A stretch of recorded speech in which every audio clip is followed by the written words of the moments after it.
Muy bien, entonces el día de hoy vamos a ver el tema de electronegatividad y polaridad de enlace. Bueno, este tema es muy importante porque de la polaridad de los enlaces dependen muchas reacciones químicas y vamos a poder explicar cómo se dan estas reacciones basándonos en la polaridad de los enlaces. Em, Primero vamos a ver los tipos de enlaces que tenemos, ¿verdad? Está el enlace covalente no polar. Ya vimos de que el enlace covalente es aquel en donde se comparten los electrones. Entonces, este enlace covalente va a poder ser ya sea polar o no polar. En el enlace covalente polar, como dice aquí, los electrones están compartidos de manera equitativa entre los dos átomos. Eh, Aquí tenemos la molécula de hidrógeno y este circulito representa el enlace sigma, el enlace sencillo que hay entre estos dos átomos. Pero como los dos átomos son iguales, entonces los electrones están, cada núcleo de estos, cada núcleo de hidrógeno atrae con la misma fuerza a los electrones. Entonces están distribuidos de igual manera entre los dos átomos. Eh, por eso los coloqué en el centro para intentar ejemplificar de que están distribuidos de manera igual entre los dos átomos. Y en el enlace carbono-carbono del etano sucede lo mismo. Los electrones están igualmente compartidos entre los dos átomos de carbono. Entonces, cuando esto sucede, decimos que el enlace covalente es no polar. Y esto sucede por lo regular cuando tenemos un enlace entre dos átomos iguales o entre moléculas que son simétricas. Por ejemplo, lo que está aquí del lado izquierdo es igual a lo que está del lado derecho.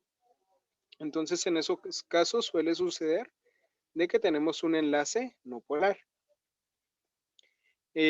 Luego, el enlace covalente polar es como es la mayoría de los enlaces cuando tenemos átomos diferentes. Aquí teníamos dos átomos iguales. En estos ejemplos de la derecha tenemos un enlace entre dos átomos diferentes. Entonces, en este caso, los electrones son atraídos con más fuerza por uno de los dos núcleos. En el caso, en ese hidrógeno cloro, eh, el cloro atrae con más fuerza a los electrones. Por eso coloqué a los electrones del enlace sigma más cerca del cloro. Y en el metanol, eh, este enlace carbono-oxígeno también es un enlace covalente polar, porque los electrones, digamos que son atraídos con más fuerza por el oxígeno, digamos que están más cerca del oxígeno. Entonces, cuando esto sucede, como los electrones están más cerca del oxígeno o son atraídos con más fuerza hacia el oxígeno, hay una carga parcial negativa de este lado, del lado del átomo de oxígeno, y una carga parcial positiva del lado del carbono. No es que haya una carga completa positiva o negativa, pero sí hay cierto cambio en la electronegatividad del átomo, en la carga del átomo. Eh, Ahora,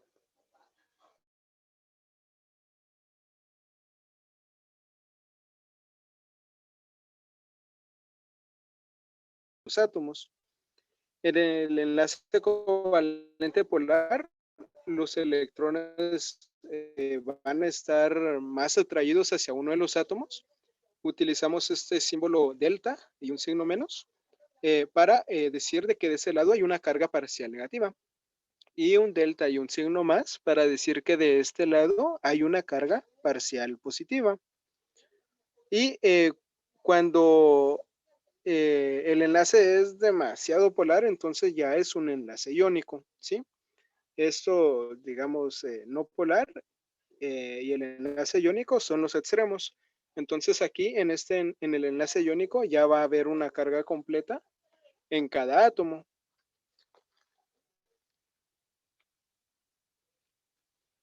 Ahora, la forma de representar la polaridad. Tenemos aquí un enlace de carbono-cloro. Como ya vimos, bueno, en este caso el enlace carbono-cloro también es polar. Una es negativa del lado del átomo de carbono. Entonces, los electrones son atraídos con más fuerza hacia el átomo de cloro. Entonces, aquí vamos a, bueno, con esta flecha apuntamos hacia donde son atraídos con más fuerza los electrones.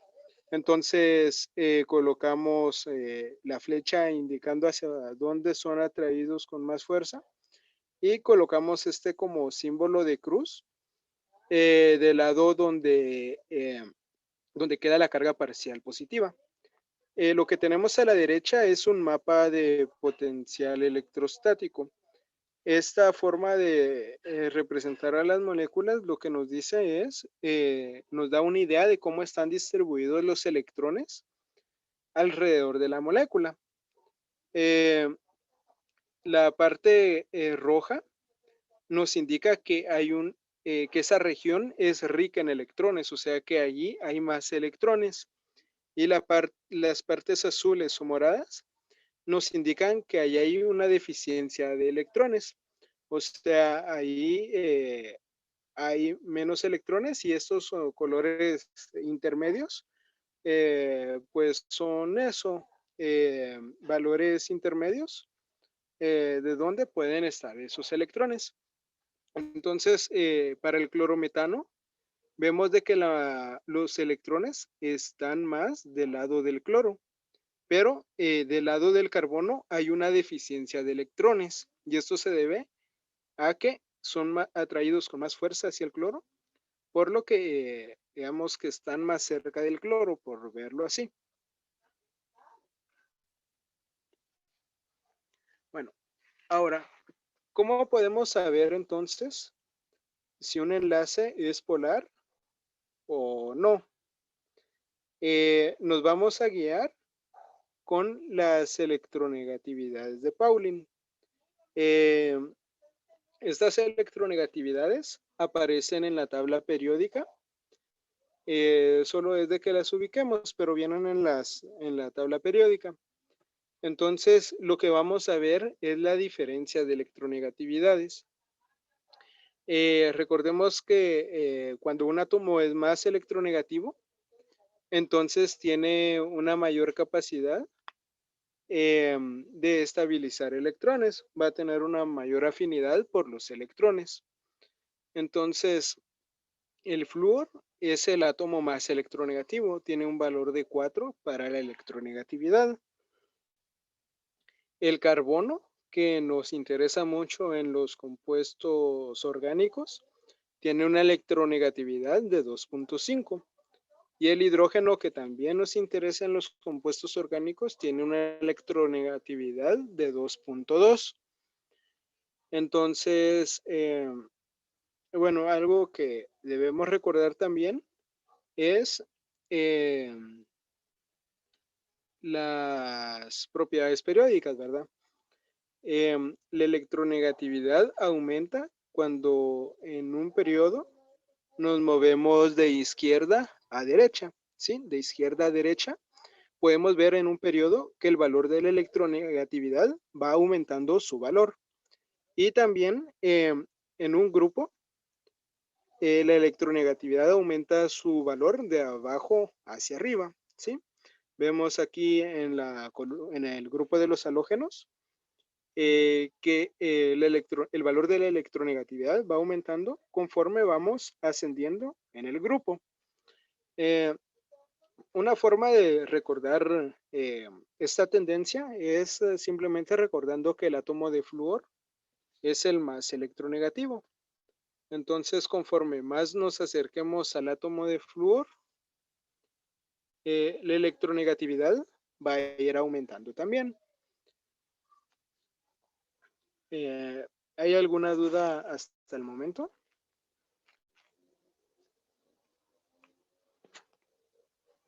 Creo que no. Bueno, pero entonces, ¿cómo vamos a usar las electronegatividades? Lo que vamos a ver es la diferencia entre las electronegatividades de los átomos que forman el enlace. Si la diferencia de electronegatividad es menor que 0.5, entonces vamos a considerar de que tenemos un enlace covalente no polar. Pero si está entre 0.5 y 2, va a ser un enlace covalente polar. Y si es mayor que 2, entonces va a ser un enlace iónico. Estos valores no es que sean fijos. Recuerdo de que en algunos libros consideran que arriba de 1.7 ya es un enlace iónico. Entonces, estas son aproximaciones, no es que exactamente en 2 pasen de ser enlaces covalentes polares a enlaces iónicos, puede ser, pero sí alrededor de ese valor se considera que ya es un enlace iónico. Pero esto nos puede guiar para saber qué tipo de enlace tenemos para tener una idea. Entonces, ahora vamos a ver vamos a ver qué es el efecto inductivo, ¿sí? Este es muy importante en química orgánica y es un concepto que van a seguir viendo. El efecto inductivo es el desplazamiento de electrones en un enlace sigma. Recuerden que un enlace sigma es el enlace sencillo, ¿sí? O bueno, no solamente un enlace sencillo, un doble enlace también tiene un enlace sigma, ¿verdad? Entonces es a través del enlace que se da por un traslape frontal de dos orbitales. Entonces, el efecto inductivo es un desplazamiento de electrones en el enlace sigma como respuesta a la electronegatividad de los átomos cercanos. Tenemos aquí el ejemplo del metanol. En este caso, el oxígeno es más electronegativo que el carbono. Tenemos aquí la electronegatividad del oxígeno de 3.5 y la electronegatividad del carbono de 2.5. Nos da una diferencia de 1. Si regresamos a nuestra tabla, vemos de que el enlace es covalente polar. Entonces, el oxígeno tiene más afinidad por los electrones, entonces los electrones van a ser más atraídos hacia el oxígeno. Entonces el oxígeno, al hacer esto, induce una carga parcial positiva sobre el carbono, por eso se llama efecto inductivo, porque está induciendo una carga, aunque no es una carga completa como tal para formar un enlace iónico, pero sí tiene cierto carácter positivo. Y en el caso del enlace carbono-litio, la diferencia de electronegatividades es de 1.5. También es un enlace covalente polar, este es muy polar.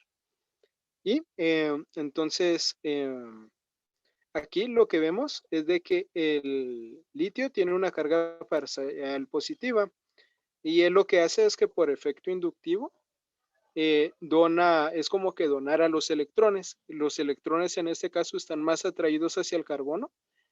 Entonces en el carbono hay una carga parcial positiva. Entonces, perdón, negativa. Entonces el átomo de litio induce una carga parcial negativa sobre este otro carbono. Notemos aquí que la dirección de las flechas, esta flecha va hacia arriba porque el átomo más, o sea, va del átomo menos electronegativo al más electronegativo. está señalando hacia dónde son atraídos con más fuerza los electrones. Y en este otro la flecha está hacia abajo porque es el carbono el que va a atraer con más fuerza a los electrones, ya que es más electronegativo. Bueno, algo que también quiero que veamos es el valor de la diferencia de las electronegatividades. En el caso del metanol, la diferencia es de 1. Y en el caso del enlace de carbono-litio, del metil-litio, la diferencia es de 1.5. Esto significa que hay el enlace carbono-oxígeno es menos polar que el enlace carbono-litio.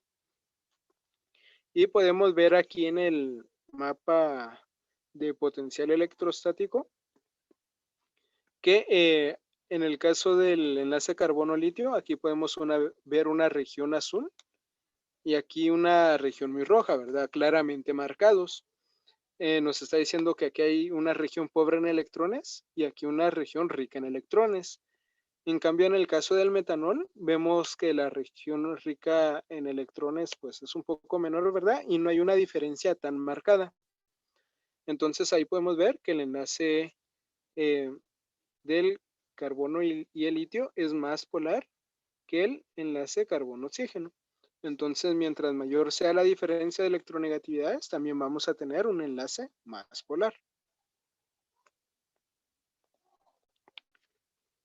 Bueno, entonces vamos a hacer algunos ejemplos. Eh, Vamos a utilizar las electronegatividades. Aquí coloqué una tabla con las electronegatividades para predecir la dirección de los momentos dipolares de estos enlaces.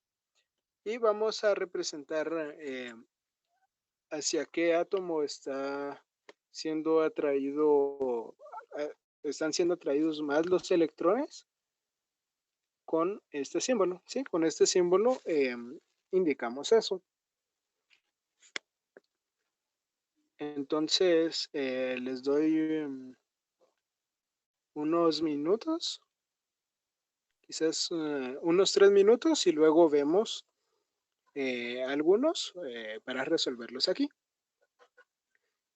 Entonces hay que determinar hacia dónde va el momento dipolar y señalarlo con la flechita y ver también cuál es la diferencia de electronegatividades entre cada uno.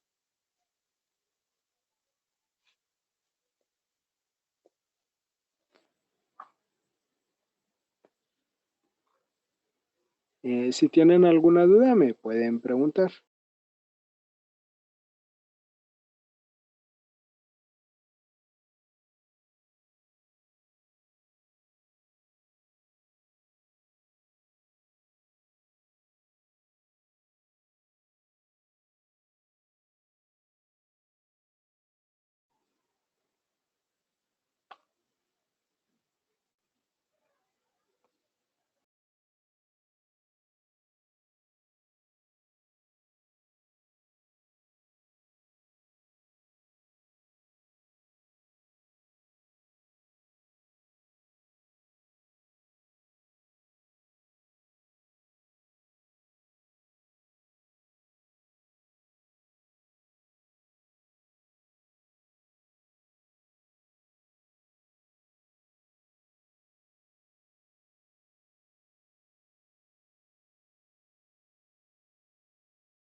Muy bien, entonces vamos a empezar a ver. La primera, para el enlace carbono-cloro, ¿hacia dónde va el momento dipolar? O sea, ¿hacia dónde hay que dibujar la flechita? ¿Hacia el carbono o hacia el cloro? Ajá, muy bien, Carol. Es hacia el cloro. ¿Y cuál es la diferencia de electronegatividades?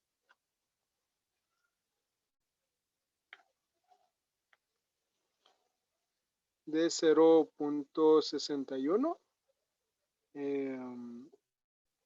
Lo hiciste con tu tabla periódica, ¿verdad, Carol? Sí, bueno. Entonces, el enlace es de 0.61. Eh, la diferencia de electronegatividades. Eh, para que todos tengamos los mismos datos, veámoslo con... Está bien, no hay problema, Carol. Veámoslo con los datos que tenemos aquí, ¿sí? Luego, pues ya usamos los valores pueden usar los valores de su tabla periódica, pero ahorita para que todos tengamos la misma respuesta, vamos a usar estos. Entonces, por aquí,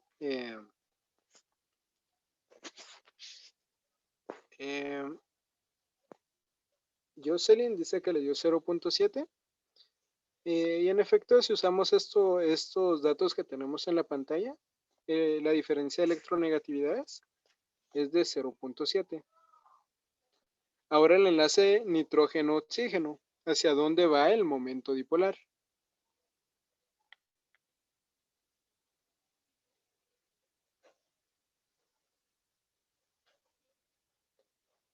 Ajá, dice Carol que hacia el oxígeno.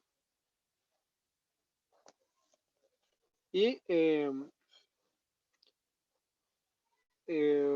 ¿cuál es el valor de la diferencia de electronegatividades? 0.4. Muy bien. Carbono-boro, ¿hacia dónde va el momento dipolar?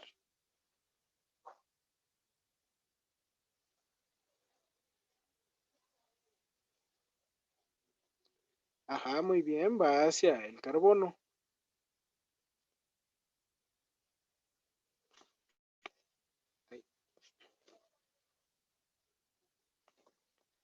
Eh,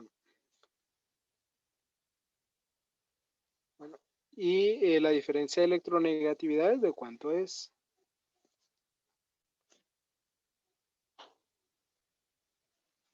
Muy bien, ajá, es de 0.5. Nitrógeno-cloro, ¿hacia dónde va el momento dipolar?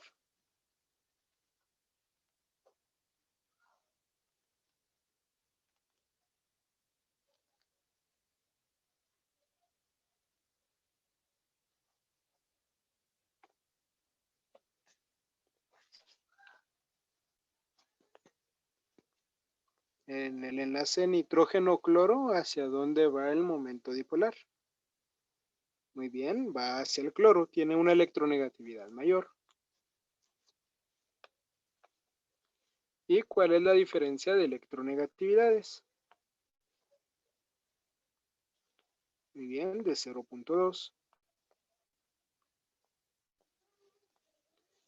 Carbono-oxígeno, ¿hacia dónde va el momento dipolar?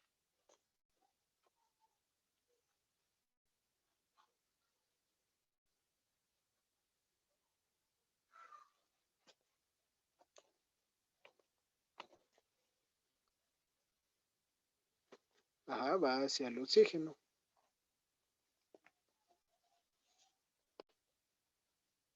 ¿Y la diferencia de electronegatividades?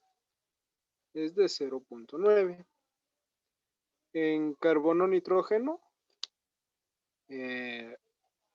va hacia el nitrógeno, ¿verdad? Porque el nitrógeno tiene una electronegatividad mayor. Y la diferencia es de 0.5.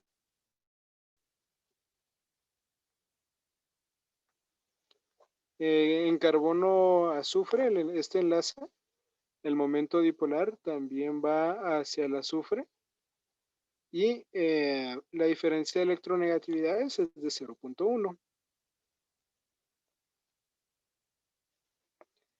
Y entre el enlace nitrógeno-azufre, el momento dipolar va hacia el nitrógeno, ¿verdad? Porque el nitrógeno tiene una mayor electronegatividad. Y la diferencia de electronegatividades es de 0.4. Muy bien, entonces ahora, de acuerdo a la clasificación que vimos en la tabla que les presenté,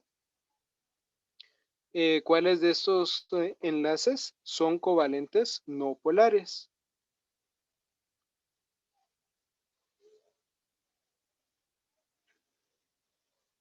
¿Cuáles son covalentes no polares?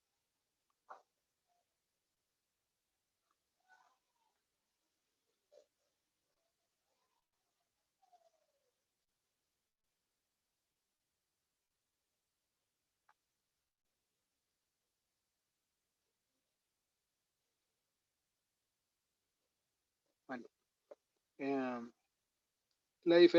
si la diferencia de electronegatividad es de 0.7, ¿qué tipo de enlace tenemos?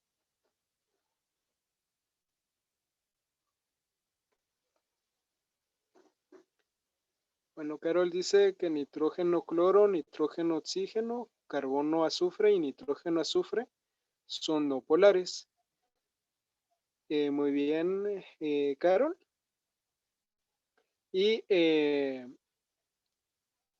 Jocelyn dice que el enlace carbono-cloro es polar. Muy bien, porque la diferencia de electronegatividades es de 0.7. Ahora, bueno, ya vimos que el nitrógeno-oxígeno sería no polar si tomamos esa tabla como referencia. Ahora, el enlace carbono-boro. ¿Este enlace de qué tipo es?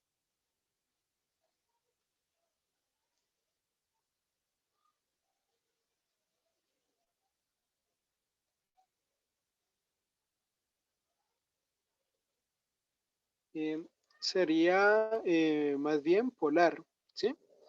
Porque ya tiene una diferencia de electronegatividades de 0.5. Como les decía, no es que exactamente en 0.5 cambie, pero es una aproximación.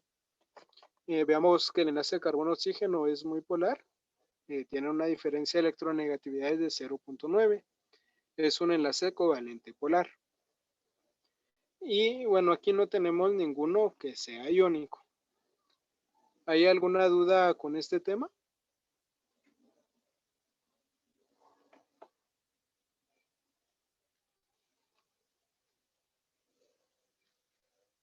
Bueno, muy bien.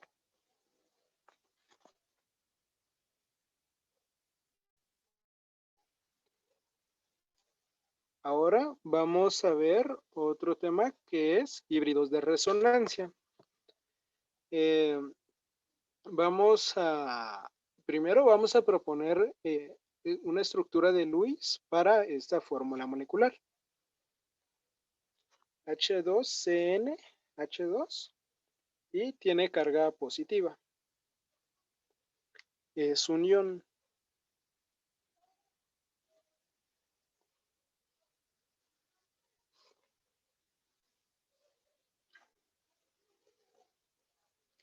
Entonces, intenten escribir una fórmula, una estructura para este compuesto o para este cation.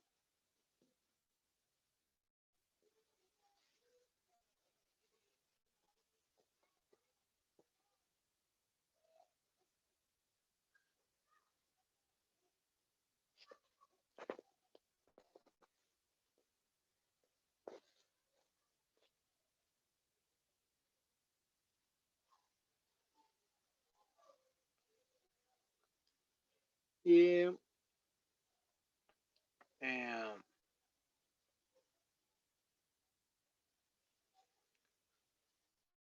bueno, vamos, bueno, les voy a presentar las que tengo aquí.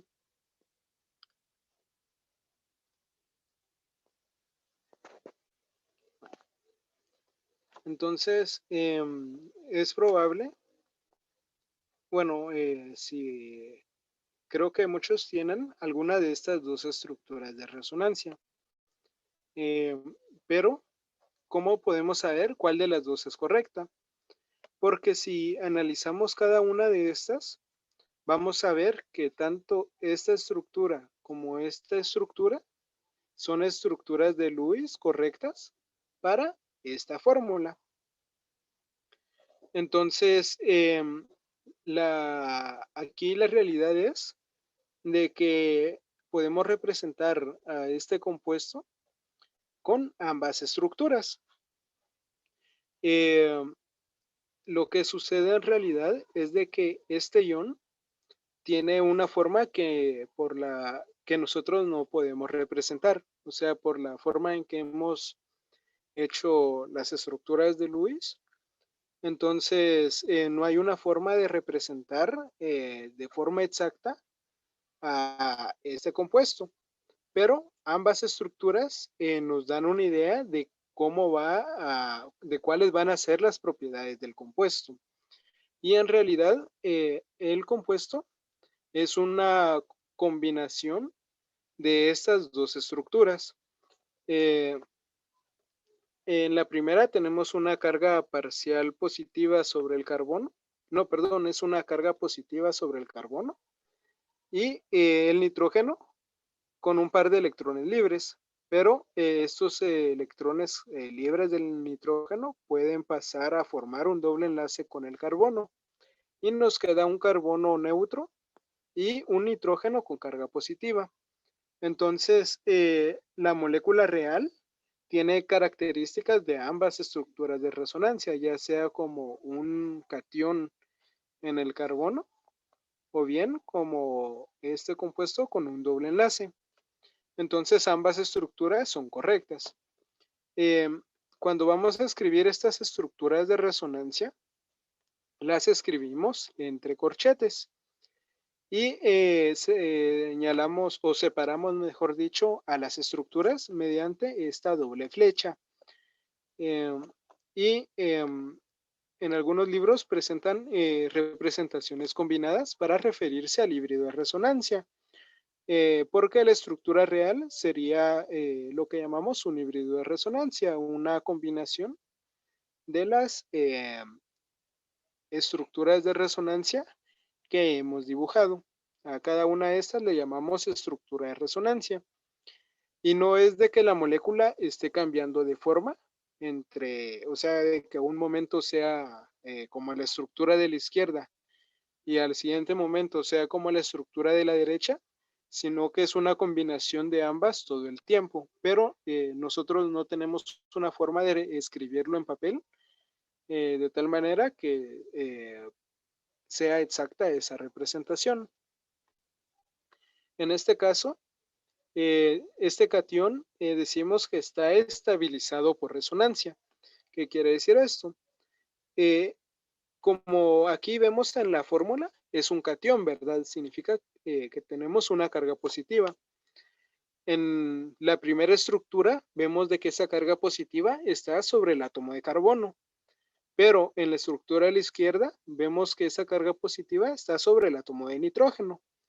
Entonces, lo que sucede en realidad es que la carga positiva de nuestro catión está tanto sobre el carbono como sobre el nitrógeno.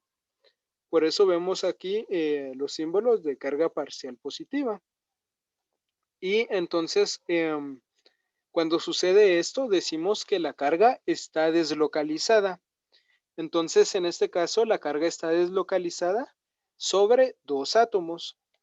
Y cuando las cargas están deslocalizadas sobre varios átomos, hacen que la estructura sea más estable, hacen que el compuesto sea más estable. Entonces, en este caso decimos que está estabilizado por resonancia. Bueno, ahora intentemos proponer una estructura para el ion acetato. Tiene esta fórmula de aquí. Este tiene carga negativa.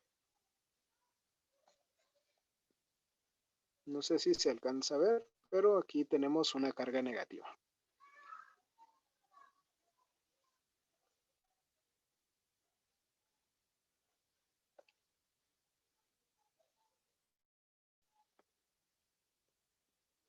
Tenemos un metilo, CH3,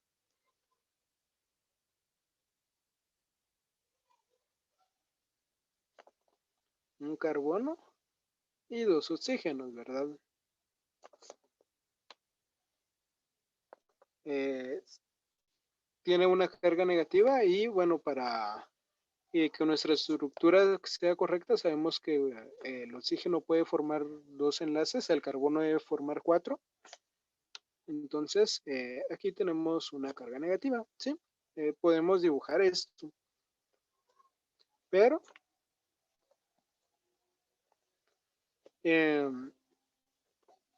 también, o sea, si nos imaginamos que vamos a dejar a la molécula inmóvil, o sea, la dibujamos de esta forma y ahora dejamos los átomos inmóviles, nos podemos preguntar si el doble enlace carbono-oxígeno lo colocamos aquí arriba o aquí abajo. Como nuestra molécula está inmóvil, entonces estamos considerando estos oxígenos como si fueran diferentes.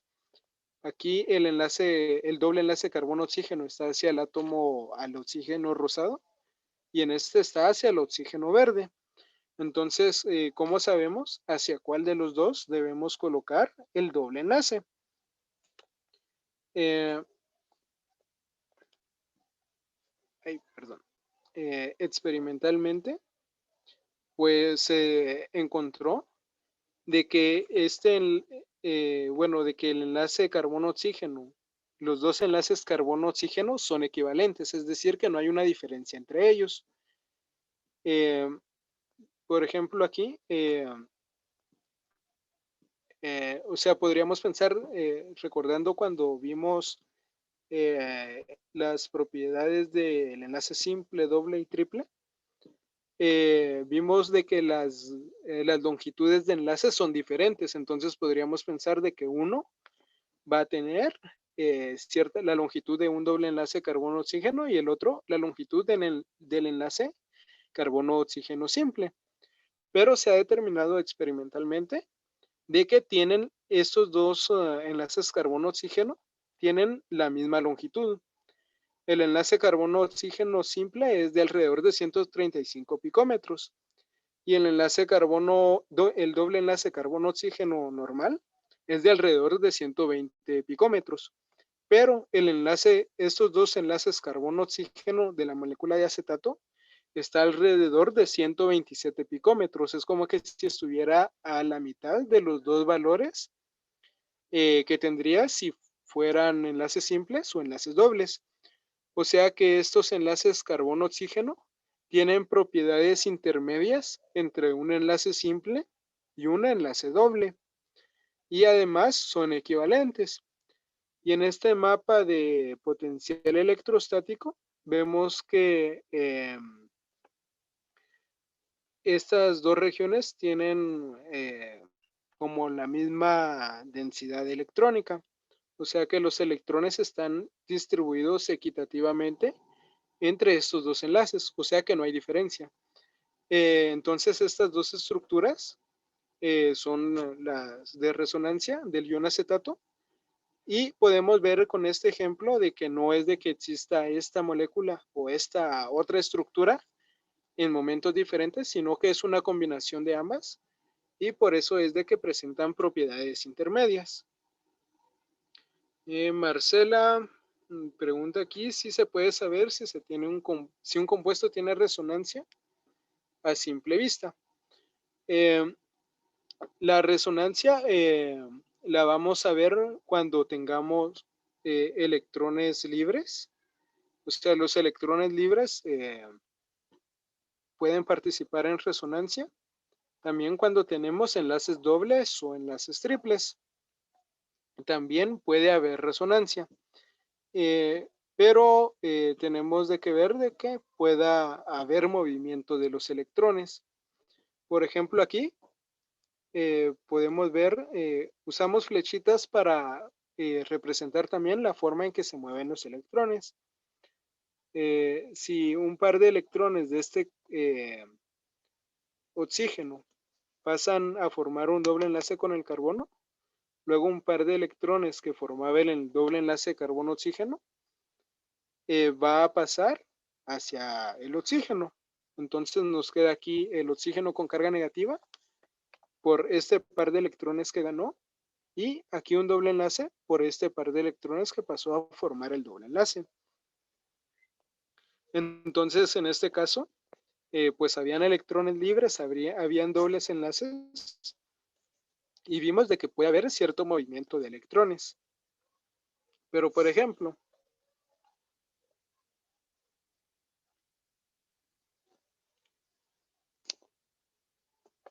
si tenemos esta estructura, recordemos que cada vértice representa un carbono. En esta estructura no puede haber resonancia. Aunque tenemos dos dobles enlaces, no puede haber movimiento de los electrones debido a que este carbono que tenemos aquí es sp3, ¿verdad?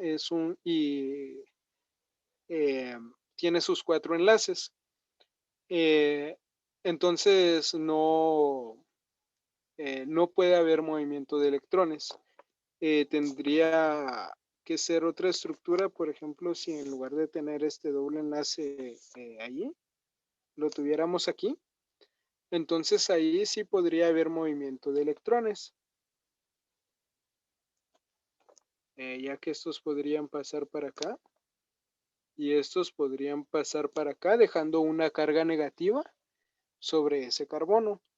Entonces tenemos que ver también de que, o sea, en muchos casos, en los carbonos tienen que tener hibridación sp2 para dobles enlaces o sp3 para los triples enlaces, para que pueda haber resonancia. Si tenemos en medio un carbono sp3, entonces no puede haber resonancia. Entonces, sí se puede ir viendo a simple vista, ya con un poco de práctica, qué estructuras van a presentar resonancia.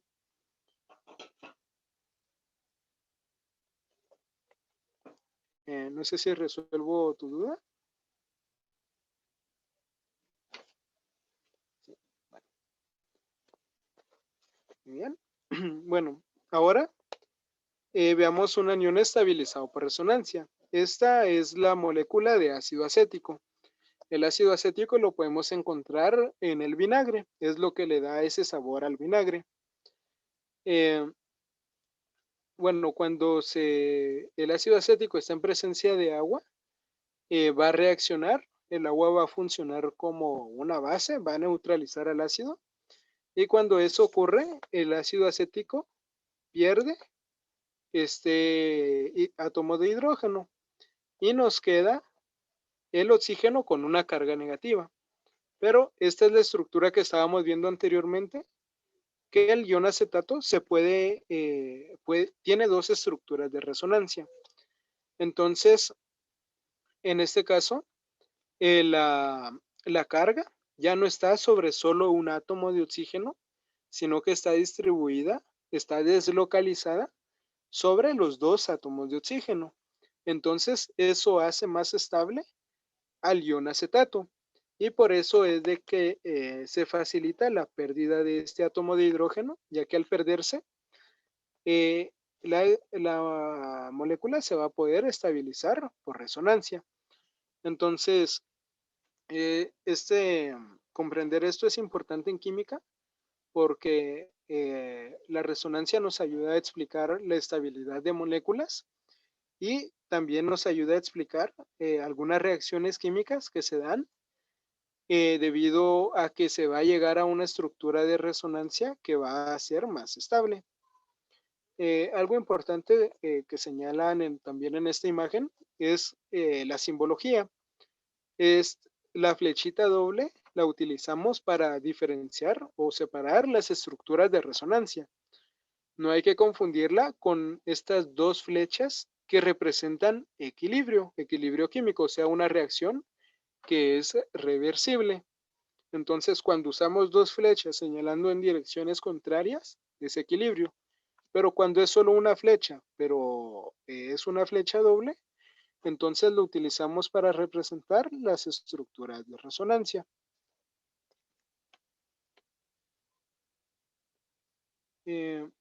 Bueno, ahora resulta de que de estas estructuras de resonancia hay unas más estables que otras. Aquí está la molécula del formaldehído. Regularmente el formaldehído lo dibujamos como la primera estructura, pero este puede tener otra estructura de resonancia en el que esta flecha roja nos indica movimiento de electrones. El par de electrones que forman el enlace pi pasan hacia el oxígeno queda con carga negativa y este carbono queda con carga positiva. Esta también es una estructura de Lewis válida para el formaldehído. Entonces, aquí en la primera tenemos que todos los átomos tienen su octeto completo y tampoco tenemos cargas. En cambio, en la segunda, el átomo de carbono no tiene su octeto completo, solamente tiene 6 electrones en la capa de valencia, en la capa más externa, y además tenemos separación de carga, tenemos una carga positiva y una negativa, y estos factores hacen de que esta estructura sea menos estable. Y además, contando la cantidad de enlaces, en esta estructura hay 3 y en la de la izquierda hay 4. Recordemos de que cuando estuvimos viendo la hibridación, vimos de que la mayor cantidad de enlaces le da más estabilidad a las moléculas. Entonces, la primera estructura de resonancia es más estable. Esta representación es más estable. Entonces, lo que se ha descubierto es de que la molécula real va a tener más características de la estructura de resonancia que sea más estable. Sin embargo, esta es otra estructura del formaldehído, nos ayuda a explicar muchas de las reacciones que tiene este compuesto y que tienen los aldehídos también. Entonces, a la que sea más estable de nuestras estructuras de resonancia le vamos a llamar contribuyente principal y las otras van a ser contribuyentes secundarias.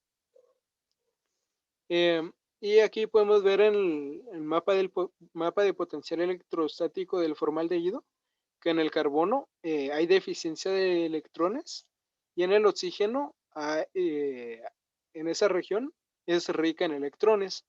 Entonces tenemos una carga parcial positiva en el carbono y una carga parcial negativa en el átomo de oxígeno, que es explicado con esta estructura de resonancia, la de la derecha. Y eso nos ayuda a explicar muchas de las reacciones de este compuesto. Bueno, nos vamos a quedar allí por hoy. Ya no nos da tiempo. En la siguiente clase vamos a ver cuáles son las reglas para dibujar las estructuras de resonancia. Vi que muy pocas personas han